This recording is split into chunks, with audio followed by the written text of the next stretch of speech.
හයි චිකු හැප් YouTube channel එකට අදත් මම ඔයාලව ආදරෙන් එකතු කරගන්නවා. අද මම ඔයාලට කියන්න යන්නේ ඔයාලට try කරන්න පුළුවන් කොෆී වර්ග කිහිපයක් ගැන. කොෆී කියලා කියන්නේ ලෝකේ ගොඩාක් දෙනෙක් ආසාවෙන් බොන පානයක්.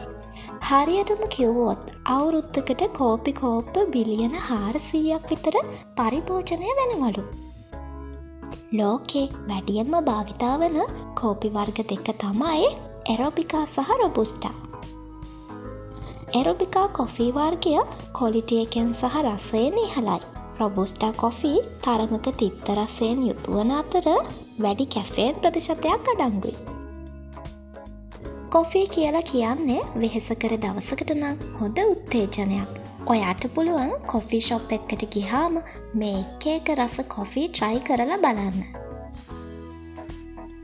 එහෙම එක වර්ගයක් තමයි එස්ප්‍රෙසෝ කියලා කියන්නේ. කෝපියට අවශ්‍ය ප්‍රමාණයට අඹරලා අතිපීඩනයක් යටතේ පෙරලා ගන්න පියෝ ෂොට් එකක් තමයි එස්ප්‍රෙසෝ කියලා කියන්නේ. ඇඹරුම් ප්‍රමාණය එහෙ වුණොත් රස අඩු වැඩි වශයෙන් වෙනස් වෙන්න පුළුවන්. සාමාන්‍යයෙන් කෝපි කුඩු ග්‍රෑම් 7කින් මිලිලීටර් 22ක් 30ක් වගේ තමයි එස්ප්‍රෙසෝ පෙරා ගන්න පුළුවන්. හැබැයි මේක මිශ්‍ර කරන විදිහ අනුව සහ කැෆේ එක අනුව රස වෙනස් වෙන්නත් පුළුවන්. මේකේ තිත්ත රසය එක කෝපි කුඩු ජාතියෙන් ජාතියටත් පෙරන ක්‍රමය අනුවත් වෙනස් වෙනවා.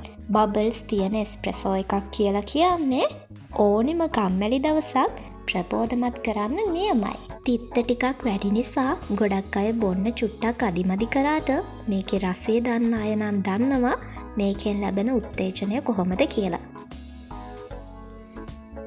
කැෆේ ඇමරිකානෝ. ඇමරිකානෝ කියලා කියන්නේ ගොඩ දෙනෙක් ආසා කරන ජනප්‍රිය කොෆී වර්ගයක්. එස්ප්‍රෙසෝ එකකට උණු වතුර මිලිලීටර් 160ක් වගේ එකතු කරලා තමයි මේක හැදෙන්නේ. වෙනම උණු වතුර එකතු කරන්නේ නැතුව කෙලින්ම මැෂින් එකෙන් වැඩිපුර වෙලාවක් පෙරා ගන්නත් පුළුවන්. අවශ්‍ය නම් සීනි එකතු කරගන්නත් පුළුවන්. මේකත් චුට්ටක් තිත්ත රස වුණාට බ්ලැක් කොෆී කියලා කියන්නේ කොෆී වලට කැමති අයට try කරන්න පුළුවන් තවත් එක රසවත් දෙයක්. ඒ වගේම තමයි කවුරුත් දන්න කැපුචිනෝ.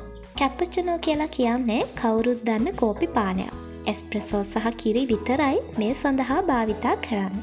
මේකේ තියෙන කිරි රස සහ කා අතරත් ජනප්‍රිය නිසා ගොඩක් දෙනෙක් කැෆේ එකකට ගියාම මුලින්ම ඕඩර් කරන්නේ මේක. සාමාන්‍යයෙන් කොෆී වලට අලුත් කෙනෙකුට මුලින්ම try කරනවා නම් මේක තමයි හොඳ. මොකද මේක සෑහෙන්න බැලන්ස් ඩ්‍රින්ක් එකක් නිසා. ඊළඟ එක තමයි රස්නේ වෙලාවට ඔයාලට try කරන්න පුළුවන් cold brew. මේක ටිකක් දිග process එකක් වුණාට හරියට හදාගත්තොත් නම් හරිම රසවත් පානයක්. කුඩු කරපු කෝපි අරගෙන කාමර උෂ්ණත්වයේ තියෙන වතුරේ දාලා හොඳට තදට වහන්න. ඊට පස්සේ බෝතලයක් වගේ එකකට දාලා පැය 18ක් 24ක් වගේ කාලයක් තියන්න ඕනේ. ඊට පස්සේ ඒ ටික පෙරලා අරගෙන බෝතලයකට දාලා ෆ්‍රිජ් එකේ තියාගෙන ඔයාට සතියක් වගේ විටින් විට බොන්න පුළුවන්. එහෙම නැත්තම් වතුරට කෙලින්ම කෝපි කුඩු දාන්නේ නැතුව ඔයා කැමති නම් පොඩි පෙරණයක් අරගෙන මේක පෙරා ගන්නත් පුළුවන්. පෙරා ගත්තට පස්සේ මේකට පැණි වර්ගයක් එහෙම නැත්තම් අයිස් කැට එකතු කරලා ඔයාට රස බලන්න පුළුවන්. මේකේ රස ඔයා තෝරගන්න කෝපි වර්ගය සහ අඹරන ප්‍රමාණය අනුව වෙනස් වෙන්න පුළුවන්. ඒ වගේම පෙරන්න තියෙන කාල සීමාව අනුවත් රස වෙනස් වෙනවා. අමතක නොකර කෝපි කුඩු සහ වතුර අතර අනුපාතය 1:5ක් වගේ තියාගන්න. ඒ කියන්නේ කෝපි කුඩු ග්‍රෑම් 200ක් සහ වතුර. මේකට ෆිල්ටර්ඩ් වෝටර් යූස් කරොත් තමයි ගොඩක්ම හොඳ. මොකද ටැප් වතුර සහ ලින් වතුර වලින් මේකේ රස වෙනස් වෙන්න පුළුවන් නිසා. හැබැයි මතක තියාගන්න මේක පෙරන්න යන කාලේ වැඩි නිසා ගොඩක් වෙලාවට කැෆේන් ප්‍රතිශතය සෑහෙන්න වැඩි වෙන්න පුළුවන්. කැමති නම් මේකට කිරි වගේ දේවල් එකතු කරලා රස වෙනස් කරගන්න පුළුවන්. කැමති නම් මී පැණි එකතු කරගන්නත් පුළුවන්. ඊළඟ එක තමයි කැෆේ මොකැචිනෝ.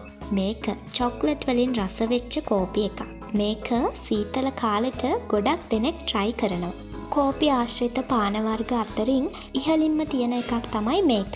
මේක කැමතිනම් කූල් කරලත් ඔයාලට බොන්න පුළුවන්. මේක හදන්නේ කැපචිනෝ හදන විදිහටම තමයි. කෝපි කිරි සහ කෝපි පෙනවලට අමතරව කුරුඳු, චොක්ලට් සෝස්, මාස්මෙලෝස්, චැන්ටිලි ක්‍රීම් වගේ දේවල් මේක රසවත් කරන්න යොදා ගන්නවා. ඔයා චොක්ලට් වලට ආස කෙනෙක් නම් විශේෂයෙන්ම ඩේට් එකක් වගේ යන්න හිතන් ඉන්නවා නම් මේක ගොඩාක් රසවත් පානයක්. ඒ වගේම කොෆි ෂොප් එකකට ගිහාම ඔයාට මේක ඔයා කැමති විදිහට කස්ටමයිස් කරගන්නත් පුළුවන්.